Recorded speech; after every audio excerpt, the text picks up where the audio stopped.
कसलाई फाइदा दिनुस् तपाईको पार्टीलाई पत्याएन तपाईको पार्टीको अध्यक्षलाई सुन्नुस् न मेरो चाहिँ तपाईले जुन टोपी लाउनु भएको म यो टोपी लाउँदैमा मेरो पार्टी हुन्छ होइन त घाम ताप्दैमा म एमालेको हुन्छु मुनि बस्दैमा म काङ्ग्रेसको हुन्छु हामीलाई तपाईले आज झुक्याउनु भयो क्या कुलमान घिसिङको पार्टीको मान्छे होइन तपाईँ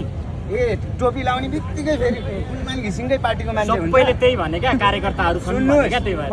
जसको चेतना जहाँसम्म हुन्छ त्यसले त्यति नै बुझ्ने हो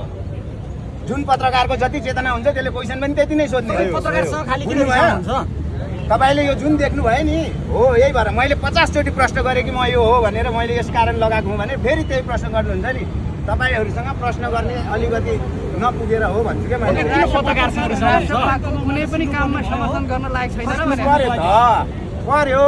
आफूले नजाने कुरा त भुरासँग नि सिक्नु पर्यो क्या मै हुँ भनेर हिँड्नु भएन क्या मै हुँ भने भएर आज काङ्ग्रेस र एमालेको बेहाल भएको तपाईँ पत्रकारसँग किन रिसाउनुहुन्छ तपाईँ पत्रकारले सोधेको प्रश्नको जवाफ दिन नसक्ने अनि पत्रकारसँग रिसाउने दिनै नसक्ने तपाईँहरू देशको चौथो अङ्ग भने होइन ल तपाईँ अहिले यो देश अनि यस्तो हालतमा पुग्दासम्म तपाईँहरूले के चाहिँ गर्नु हामीले त बारम्बार खबरदारी गरिरहेछौँ राज्यलाई बारम्बार गरिराख्नु भएको सुशासन चाहियो देशमा अभाव हुनु भएन गरिबीहरू मर्नु भएन हामीले पटक पटक भनिरहेछौँ व्यक्तिगत विरुद्ध लडिरहेछौँ पहिलो नम्बरको पहिलो अङ्ग चाहिँ शक्तिशाली हुन्छ होला नि त हामी त चौथो अङ्ग भयौँ तपाईँहरू राजनीति गर्नेहरू त पहिलो अङ्ग हो नि त पहिलो अङ्ग पहिलो अङ्ग होइन त तपाईहरु मैले चाहिँ राजनीति गरिरहेको छु पार्टी खोल्नेहरू पहिलो अङ्ग होइन त